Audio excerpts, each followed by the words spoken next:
Hey guys, this is Neeraj and you're watching क्यूट्रिक्स। स्वागत आप सभी का क्यूट्रिक्स के इस यूट्यूब चैनल क्यूट्रिक्स 2.0 पे। और हम कर रहे हैं उत्तराखंड डीएलएड 2024 की तैयारी, जिसमें हम लोगों ने शुरू कर दी है मैथ्स की क्लासेस। तो चलिए शुरू करते हैं आज की क्लास आज के पहले क्वेश्चन के साथ। तो जो पहला क्वेश्चन हमारा है वो समय व कार्य का है, यानी टाइम एंड वर्क का है। ए बी के 3/4 समय की तुलना में आधा काम कर पाता है यदि वे दोनों एक साथ उस कार्य को 18 दिनों में पूरा कर लें तो अकेला बी उसे कितने दिनों में कर पाएगा। अब ये क्वेश्चन टाइम एंड वर्क का है, यानी समय व कार्य का है। तो इसको आपको डीप में पढ़ने के लिए पहले समय व कार्य के बेसिक्स को पढ़ना पड़ेगा। उसके लिए मैं फिर से आपको रिकमेंड करूंगा कि नीचे डिस्क्रिप्शन बॉक्स में टाइम एंड वर्क की जो प्लेलिस्ट है वहां जाके आप जरूर पढ़िएगा। तो देखिए इस क्वेश्चन को कैसे करना है, पहले क्वेश्चन को समझते हैं। ए बी के 3/4 समय की तुलना में आधा काम करता है ना। मतलब बी 3/4 टाइम में जितना काम करता है ना, उस उतने टाइम में ए जो है उसका आधा काम करता है। यदि वे दोनों एक साथ उस कार्य को 18 दिनों में पूरा कर लें तो अकेला बी उसे कितने दिनों में कर पाएगा, ये आपसे पूछा जा रहा है। ठीक है, तो अब यहाँ पे सबसे बड़ा जो इंपॉर्टेंट है वो है इफिशियंसी निकालना, यानी एक दिन का काम निकालना कि एक दिन में वो कितना काम कर सकते हैं। ठीक है, हालांकि टाइम एंड वर्क को करने के बहुत सारे तरीके आपको बुक में भी नजर आएंगे, लेकिन वो तरीके पुराने हो गए, उन तरीके से आपको क्वेश्चन को नहीं करना है। तो सिंपली देखिए बी के 3/4 है ना, बी के 3/4 यानी बी इंटू 3/4, ये किसके बराबर होगा, ए जो है उसका आधा काम कर सकता है, नहीं ए इंटू 1/2। ठीक है, ए इंटू 1/2। इसको अगर बहुत डीप में अगर मैं समझाने जाऊंगा तो वो बहुत टाइम ले लेगा। तो इसको समझने के लिए आप प्लीज जाके एक बार टाइम एंड वर्क को पढ़ लेना। ठीक है, तो ये हो जाएगा। अब इसको सॉल्व करेंगे तो इसको अगर हम सॉल्व करेंगे तो ये हो जाएगा आपका 2 से कट जाएगा, 2 2 = 4। ठीक है, तो ये हो जाएगा बेसिकली आपका b into 3 is equals to A into 2। ठीक है, ये हो गया, यानी b की जो इफिशियंसी है वो 3 है और जो a की इफिशियंसी है वो 2 हो गई। ठीक है, अब हमें क्या करना है, ये जो टाइम एंड वर्क के क्वेश्चंस हैं ये कैसे कराए जाते हैं। देखिए a हो गया और b हो गया, यहाँ पे है नंबर ऑफ डेज, यानी कितने दिनों में काम अकेला, यानी ए अकेला पूरे काम को कितने दिन में करेगा, बी अकेला कितने दिन में करेगा, वो इस लाइन में आएगा। इस लाइन में इनकी इफिशियंसी आएगी। इफिशियंसी का क्या मतलब है, इफिशियंसी का मतलब है कि एक दिन में वो कितना काम कर पा रहा है। ठीक है, और यहाँ पे ए प्लस बी में लिख देता हूँ। तो बहुत ध्यान से देखना क्या मैं करने जा रहा हूँ, अगर आप उसको पढ़ोगे तो आपको ज़्यादा समझ में आ जाएगा। तो ए और बी हो गया, ए प्लस बी हो गया। तो क्या दिया है कि ए और बी दोनों मिलकर किसी काम को 18 दिनों में पूरा कर सकते हैं। तो जो ये वाली लाइन होती है ये उसी लिए होती है कि पूरा काम कितने दिनों में किया जाएगा। यहाँ पे क्या आएगा कि ए द्वारा पूरा काम कितने दिनों में किया जाएगा, यहाँ पे क्या आएगा बी द्वारा पूरा काम कितने दिनों में किया जाएगा, यहाँ पे क्या आएगा ए प्लस बी द्वारा काम कितने दिनों में किया जाएगा। तो ए प्लस बी द्वारा जो काम है वो 18 दिन में किया जा रहा है। ठीक है, 18 दिन में किया जा रहा है। अब हमें क्या निकालना है कि बी उसे कितने दिनों में कर पाएगा।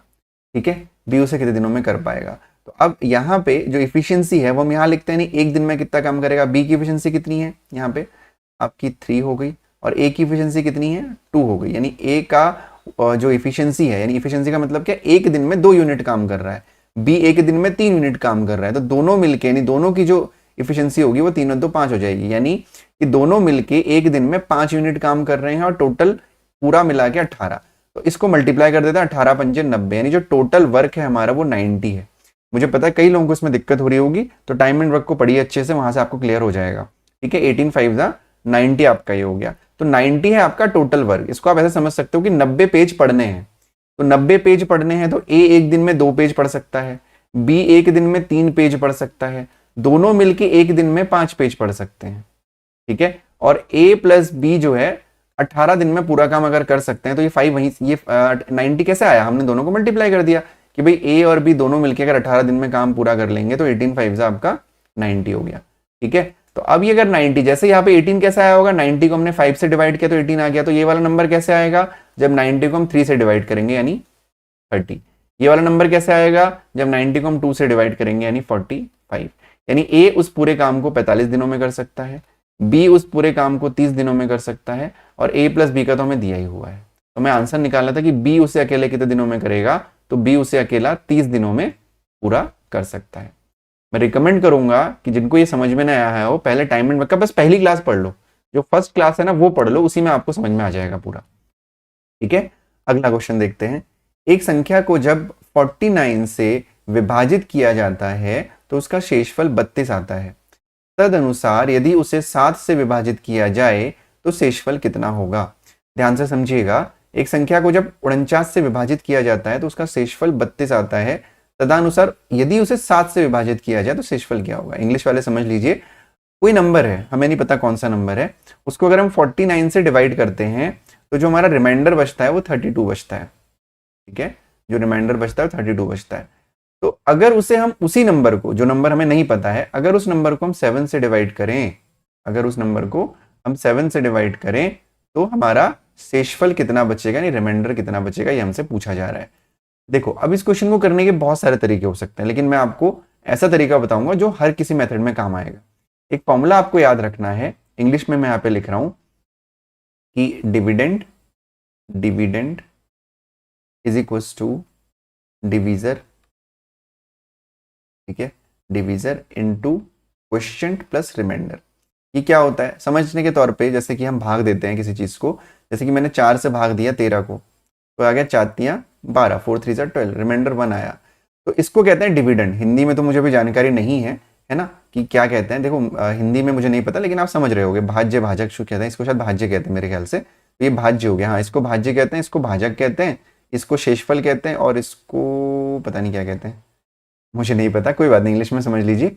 ये डिविडेंड हो गया, ये डिविजर हो गया, ये रिमाइंडर हो गया, और ये क्वोशिएंट हो गया। ठीक है, तो डिविडेंड इज इक्वल टू यानी 13 इज इक्वल टू डिविजर यानी 4 इंटू क्वोशिएंट यानी 4 तियां 12 प्लस रिमाइंडर। तो ये फॉर्मूला होता है किसी भी एक डिवीजन में।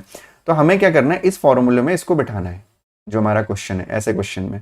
ठीक है, आप क्वेश्चन का टाइप भी याद रख सकते हो, क्योंकि जो आपका डीएलएड की परीक्षा है पिछले वर्षों के, अगर आप लोगों ने लास्ट, जैसे आज 47 क्लास है तो आपने 46 क्लासेस अगर देखी हैं तो आप देख पाओगे कि जो क्लासेस हैं, जो क्वेश्चंस हैं, वो कई बार रिपीट होते हैं, जैसे क्वेश्चन आते हैं, तो आप क्वेश्चन का टाइप भी याद रख सकते हो।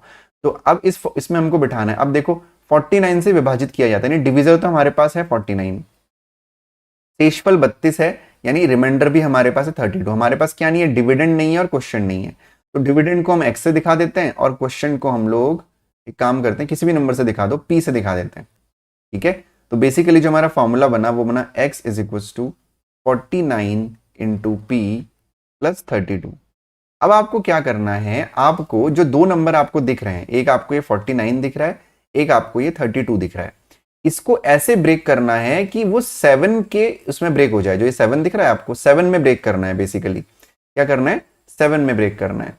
तो x इज इक्वल टू क्या हो जाएगा, 7 इंटू 7p, 7 इंटू 7p इसको लिख सकते हैं, प्लस इसको हम क्या लिख सकते हैं, 7 दूनी 14, 7 तिया 21, 7 चौको 28, 7 4 जा 28 प्लस 7 चौको 28, और ये हो जाएगा आपका 4।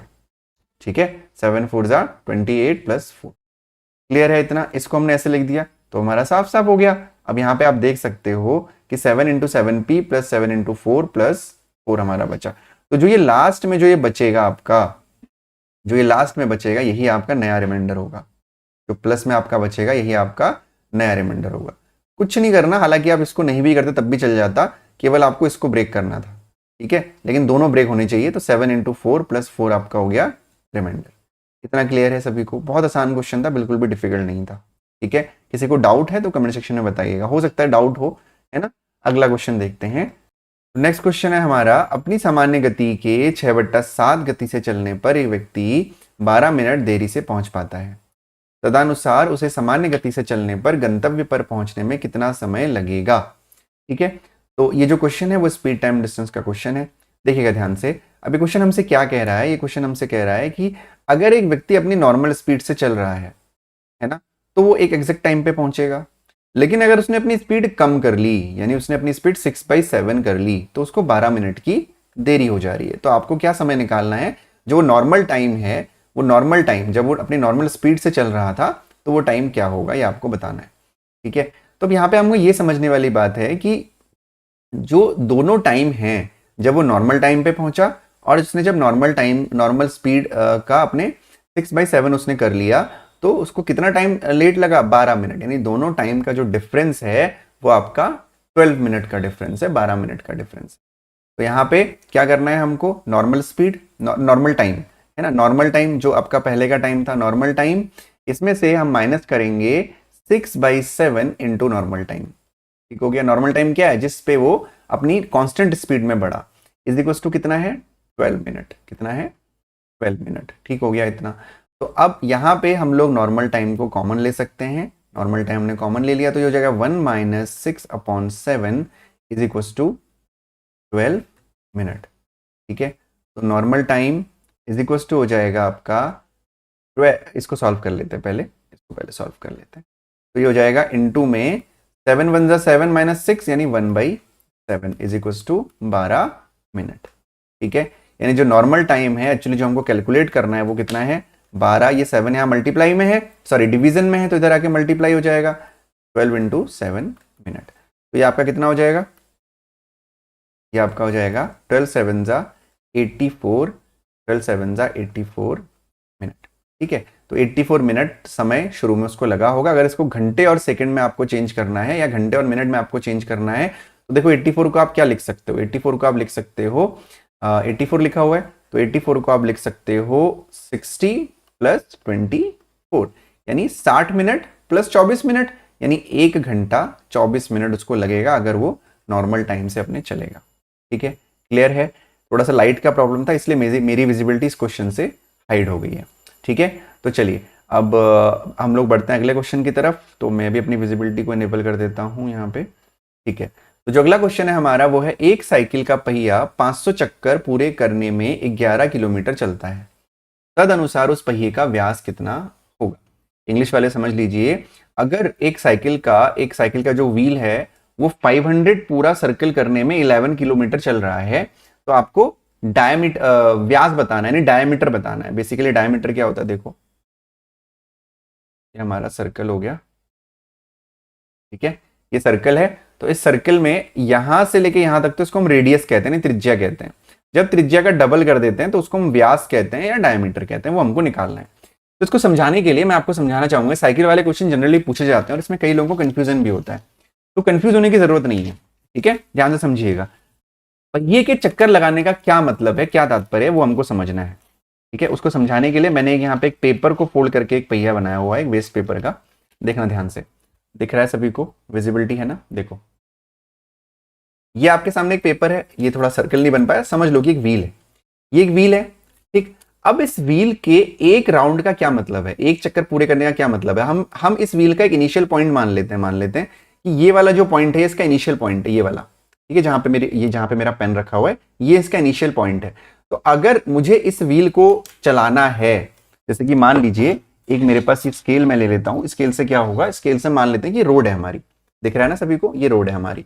तो इनिशियल पॉइंट मैं इस बार ये वाला मान रहा हूं, तो ये इसका इनिशियल पॉइंट है, ये पहिया यहाँ पे रखा हुआ है, पहिया इनिशियल पॉइंट है, घूमा पहिया घूमा पहिया घूमा पहिया घूमा पहिया घूमा, घूमते घूमते पहिया फिर वापस अपने इनिशियल पॉइंट पे आ गया। तो एक रोटेशन, एक पहिए के एक रोटेशन का क्या मतलब हुआ, एक पहिए के एक रोटेशन का मतलब हुआ दूरी, यहां से लेके यहां तक की दूरी, यानी सरकमफेरेंस, यानी 2πr। एक सर्कल का सरकमफेरेंस क्या होता है, 2πr होता है। समझ में आया।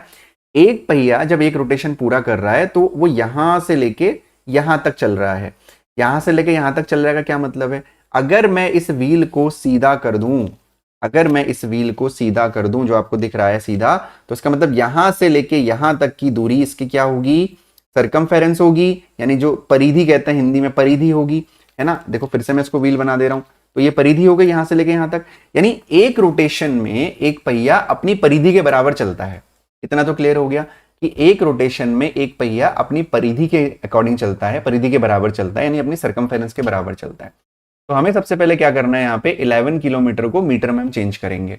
ध्यान से देखिएगा, 500 चक्कर 11, देखो तो हमें क्या करना है कि एक चक्कर यानी 500 रोटेशन में एक पहिया चल रहा है 11,000 मीटर। 11,000 मीटर मैंने इसको कन्वर्ट कर दिया, एक किलोमीटर में 1000 मीटर होते हैं, तो 11 किलोमीटर में 11,000 मीटर हो गया। तो 500 रोटेशन में अगर कोई पहिया 11,000 मीटर चल रहा है तो 1 रोटेशन में कितना चलेगा, 11,000/500 मीटर चलेगा। इसको मैं कट पीट अभी नहीं कर रहा हूं, ठीक है। तो 1 रोटेशन में इतना चलेगा, ठीक है, 1 रोटेशन में इतना चलेगा। तो ये हो गया, 1 रोटेशन में इतना चलेगा, इतने मीटर चलेगा। तो 1 रोटेशन का क्या मतलब होता है, 1 रोटेशन का मतलब होता है इसकी सरकमफेरेंस, यानी इसकी परिधि। और इसकी परिधि किसके बराबर होगी, 2πr के बराबर इसकी परिधि होती है, यानी 2πr बराबर कितना है, 11000 अपॉन 500। ठीक है, तो अब यहाँ पे 2 पाई को आप इधर ले जाइए और r को यहीं रहने दीजिए क्योंकि आपको रेडियस निकालनी है। तो रेडियस हो गया आपका 11000 अपॉन 500 इंटू 2 पाई। ठीक है, तो r इज इक्वल टू हो जाएगा आपका 11,000 अपॉन 500 इंटू 22 इंटू यहाँ पे 2 तो नीचे रहेगा ही रहेगा और पाई की वैल्यू ऊपर 7 आ जाएगी। पाई की वैल्यू 22/7 होती है ना, तो 2 जीरो से 2 जीरो हमने यहाँ पे काट दिए और 5 से आपका ये कट गया 22 बार, 22 से 22 कट गया, तो ये हो गया 7/2, यानी रेडियस हो गया आपका 7/2। 7/2 हो गया रेडियस। तो अच्छा, आपसे सेंटीमीटर में पूछा हुआ है, ठीक है, ध्यान रखिएगा। तो ये तो मीटर में आया ना, क्योंकि हम मीटर में निकाल रहे हैं। तो 1 मीटर में कितने सेंटीमीटर होते हैं? 100 सेंटीमीटर होते हैं, है ना। तो यानी r इज इक्वल हो जाएगा 700/2 सेंटीमीटर।